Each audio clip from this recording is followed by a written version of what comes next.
All right, welcome to week 2. So if you had not had an opportunity to view your county commissioners or your city council, please get that done. We have to have something turned in by the census date, which is February 4th. So be on the lookout. If you can't find your county commissioner meetings or your city council meetings, please reach out to me. I will help you. So this week is week 2, and we are reading chapter 3. How confusing is that? We'll get to chapter 2 next week. So this week, read chapter 3 of your OpenStax text. Remember, that's linked in the syllabus.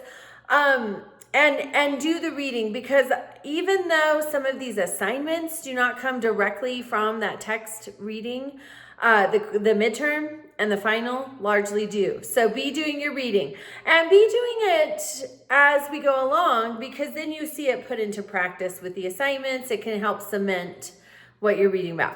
All right, so this week you're going to read chapter 3, and it's American Federalism in the OpenStax text, and then you're also going to read the Northwest Ordinance. What is the Northwest Ordinance? That was the governing document for newly acquired territory west of the Ohio River. It became law in July of 1787. So why the Northwest Ordinance? We already have a country. We're functioning under the Articles of Confederation. Or are we? Because meanwhile, while the Northwest Ordinance becomes law, over east in Philadelphia, we have delegates meeting. Originally, it was thought they were going to amend the Articles of Confederation, but we have the delegates meeting for the Constitutional Convention. They're forming a whole new system of government. So this Northwest Ordinance, you're going to read it, and then you're going to go through the assignment, answering some questions about it.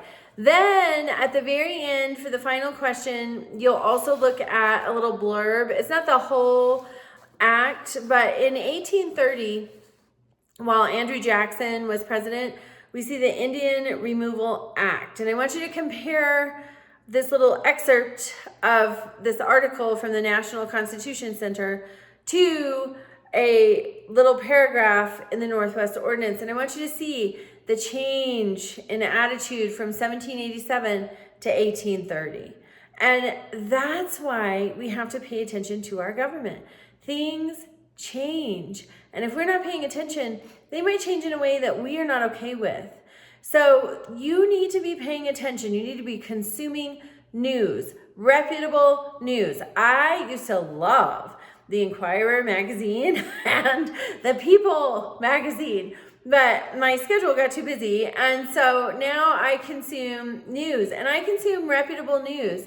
I really try to discipline myself to listen to both sides. So a liberal news source and a conservative news source. And what you're going for is reputable, because not everybody tells the truth all the time. Not everybody sees or approaches issues the same.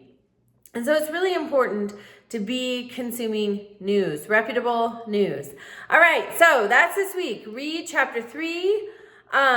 Read the Northwest Ordinance. It is short. Read this little article about the Indian Removal Act, and then go through and answer the questions. Please reach out to me with any questions or issues, and really make sure you do the reading, because you're going to see that on the midterm and the final. All right, have a great week.